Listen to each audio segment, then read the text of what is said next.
The Majority Leader of the U.S. Senate, Mitch McConnell, speaking now about the Garland nomination. Let's listen in. The Senate and the nation would have to pay for what would assuredly be a bitter fight, no matter how good a person is nominated by the President. Chairman Joe Biden. Consider that last part. Senator Biden said that the cost to the nation would be too great no matter who the President nominates. President Obama and his allies may now try to pretend this disagreement is about a person. But as I just noted, his own Vice President made it clear it's not. The Biden rule reminds us that the decision the Senate announced weeks ago remains about a principle and not a person. About a principle and not a person. It seems clear that President Obama made this nomination not with the intent of seeing the nominee confirmed, but in order to politicize it for purposes of the election, which is the type of thing then Senate Judiciary Committee Chairman Biden was concerned about, the exact thing Chairman Biden was concerned about.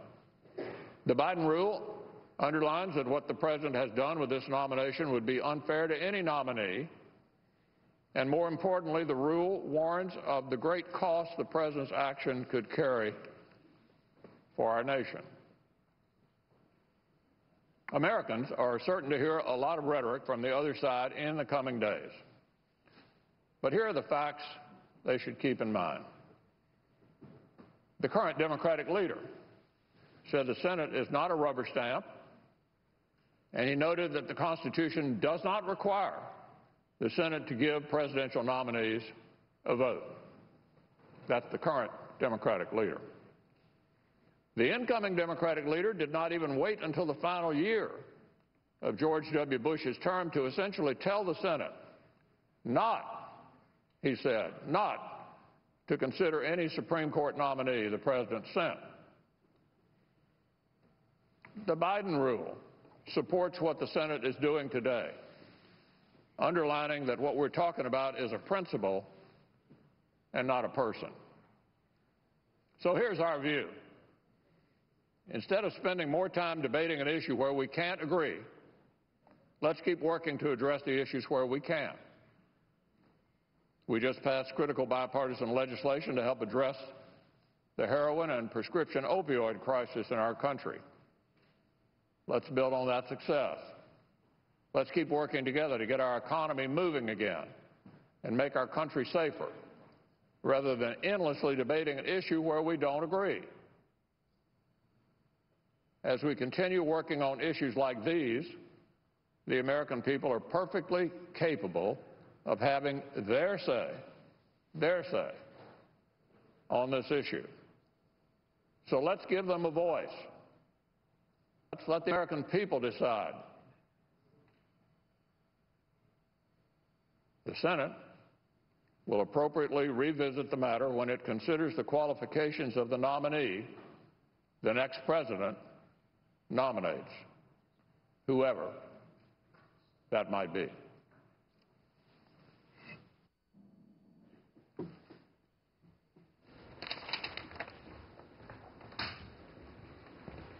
Well, Senator McConnell puts down the marker on behalf of the Republicans in the Senate after President Obama nominated Merrick Garland, the Chief Justice of the D.C. Court of Appeals, to be the replacement on the U.S. Supreme Court for Justice Antonin Scalia.